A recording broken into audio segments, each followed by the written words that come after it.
주식 농부님들 반갑습니다. 추세와 수급에 달인 추석입니다. 오늘 분석할 종목은 이지스밸류 리츠가 되겠습니다. 종목 분석에 앞서서 구독, 좋아요, 댓글, 알림 설정까지 해두시면 저의 기를 받아서 주식 투자 대박 나실 겁니다. 더불어서 하단에 인기 동영상과 제 생목록 등의 많이 모은 동영상도 있으니 투자 참고하시기 바랍니다.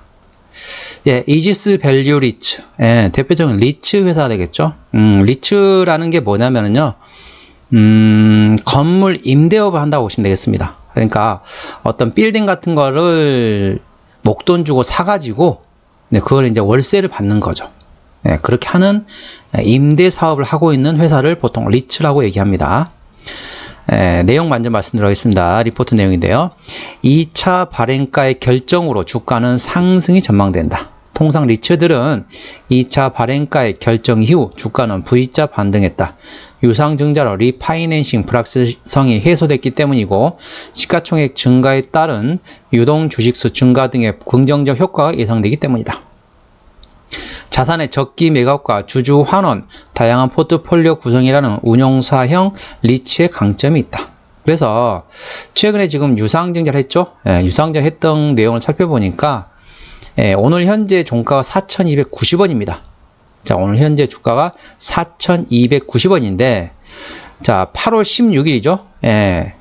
이 방송하기 며칠 전입니다. 4월 27일 날 이제 상장을 했고, 4,270원이고, 8월 16일 날 상장했습니다. 8월 16일 조금 지난 시점인데, 며칠 지난 상황인데, 8월 16일 날 4,270원으로 1,470여만 주가 이제 상장이 됐습니다. 유상증자 된 거죠. 그 점 참고하시기 바랍니다. 현재 오늘 종가가 4,290원입니다. 차이가 없다는 거죠. 그리고 이제 최근에 이제 나왔던 내용 또 살펴보니까 트윈트리 임대율이 100%를 달성했다.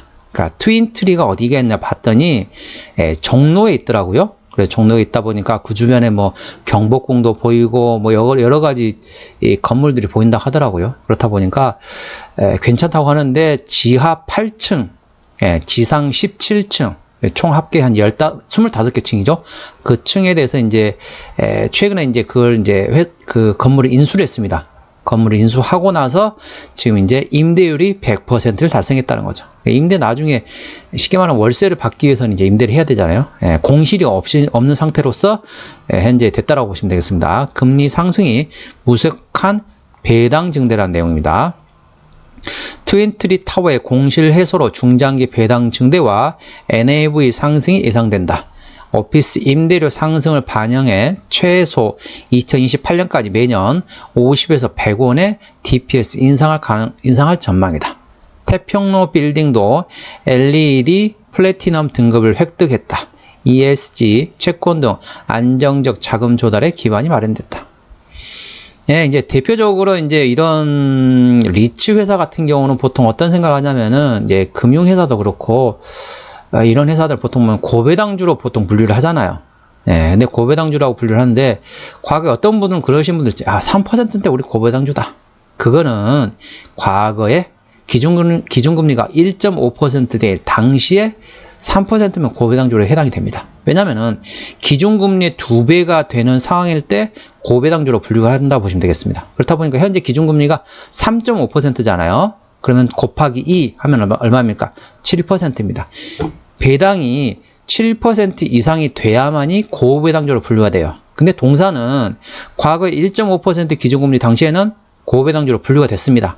그런데 지금은 기준금리가 3.5%잖아요. 그러면 7% 이상이 돼야만 고배당주인데 현재 동사는 그만큼 배당을 안 줍니다. 그렇기 때문에 7% 이상을 줘야만 고배당주로 분류되는데 동사는 현재 5% 내외예요. 배당률이 계산해 보면. 그럼 어떻습니까? 고배당주로 분류가 안 돼요. 그러니까 이 회사가 무슨 뭐 실적으로 엄청나게 좋아지는 그런 실적주도 아니고 그렇다고 배당을 많이 주는 고배당주도 아니에요. 그렇다 보니까 이도 저도 아닌 거죠. 차라리 아예 그냥 새로운 신사업을 해가지고 매출액이 엄청나게 점프를 한다든지 그런 상황이 아니잖아요. 그런 상황도 아닌 상태에서 배당도 고배당주가 안 주다 보니까 이도 저도 아니다 보니까 주가는 흘러내리고 있다. 그래 보시면 되겠습니다. 이 종목의 이제 지지대 같은 경우는 4,320원인데 여기를 이탈했습니다. 힘없이 이탈해 버렸죠. 4,320원 이탈했는데, 물론 그런 게 있어요. 유상증자를 이제 현재 4,270원을 했다 했잖아요. 이제 오늘 4,290원이다 보니까 이 당시는 이제 4,270원보다 위에 있잖아요. 그러니까 여기서 이제 유상증자를 받기 위해서 어땠습니까? 유상증자 받기 위해서 팔았고, 그리고 유상증자를 받자마자 바로 팔았습니다. 이걸 좀 아시는 분은 있고 알고 모르신 분들은 뭐 대부분 모르시겠지만은, 유상증자를 예를 들면 유상증자를 오늘 이제 유상증자가 이제 상장이 됐다. 그러면은 통상 이 거래일 전에 팔 수가 있습니다. 이거 모르시는 분 상당히 많더라고요.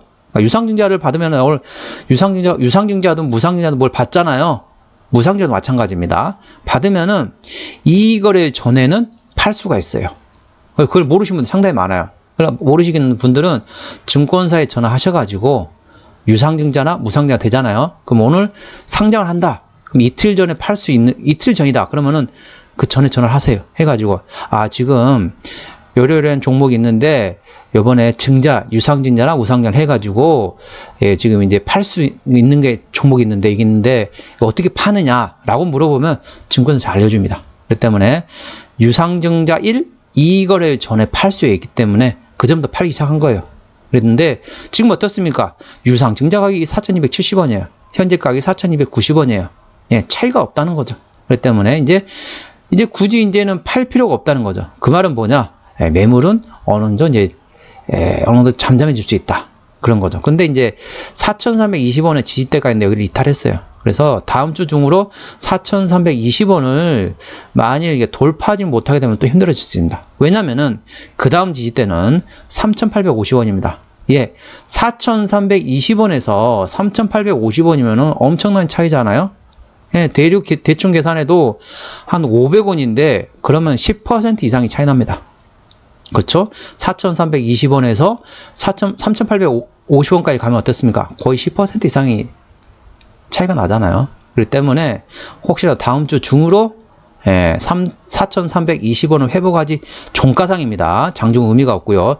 종가상 4,320원을 돌파하지 못한다면은, 가지고 계신 분이 있다면은 일단 좀 지분을 좀 정리하시는 게 좋습니다. 왜냐하면 그 다음 밑에 지지가 없습니다. 밑에 지지가 3,850원까지 내려가기 때문에 10% 이상이 떨어지면 안 되잖아요.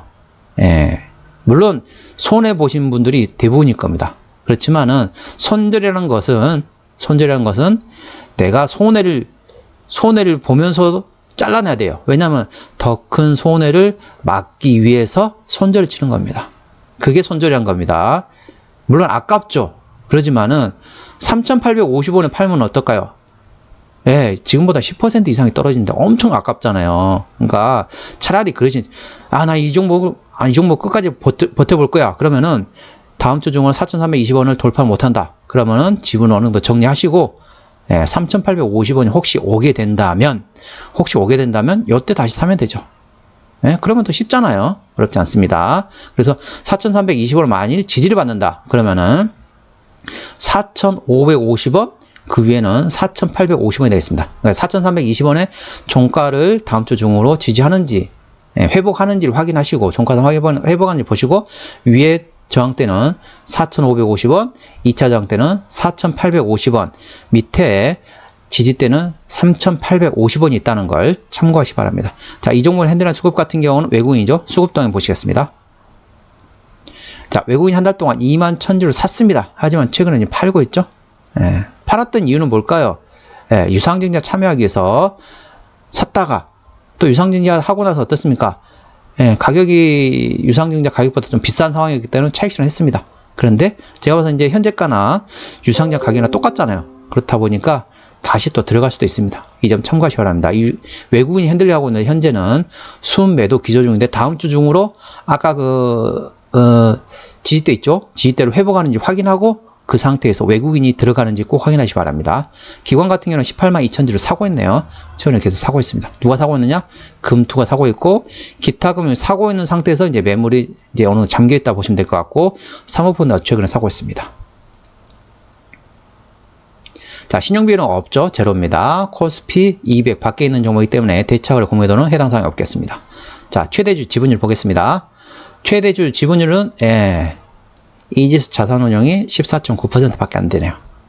이 정도면은 상당히 낮죠.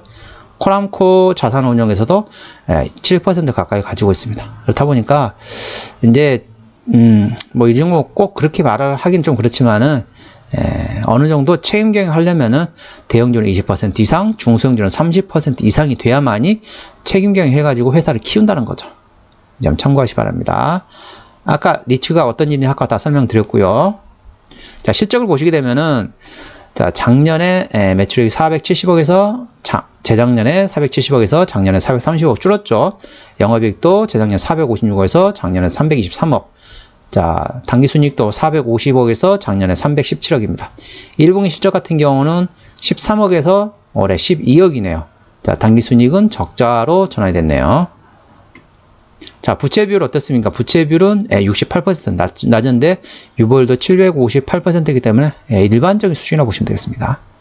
자, EPS 같은 경우는 845원, BPS는 8,407원입니다. 850원을 계산해 보면 현재 밸류에이션이 8호 40, 5배 정도 수준입니다. 그런데 워낙 이런 종목들은 그렇게 이제 고배당주로 분류되면서 주가는 그 밸류에이션 그렇게 크게 많이 안 줍니다. 좀 참고하시 바랍니다. 왜냐하면 획기적으로 뭔가 이렇게 실적이 확 뭐가 엄청나게 뛸 정도로 뭔가 있을 수가 없거든요. 주주배정 유상증자를 했었고 관련돼 가지고 뭐 당연히 자회사는 없겠죠. 그러면은 배당 얼마 주는지 보겠습니다. 가장 중요한 게 배당이죠. 배당 보시게 되면은 자, 작년에 자, 배당이 배당 성향 19.8%네요. 배당이 아무튼 배당을 많이 안 줍니다. 아, 여기 있네요. 아, 죄송합니다. 제가 잘못 봤네요. 자, 배당이 209원을 줬네요.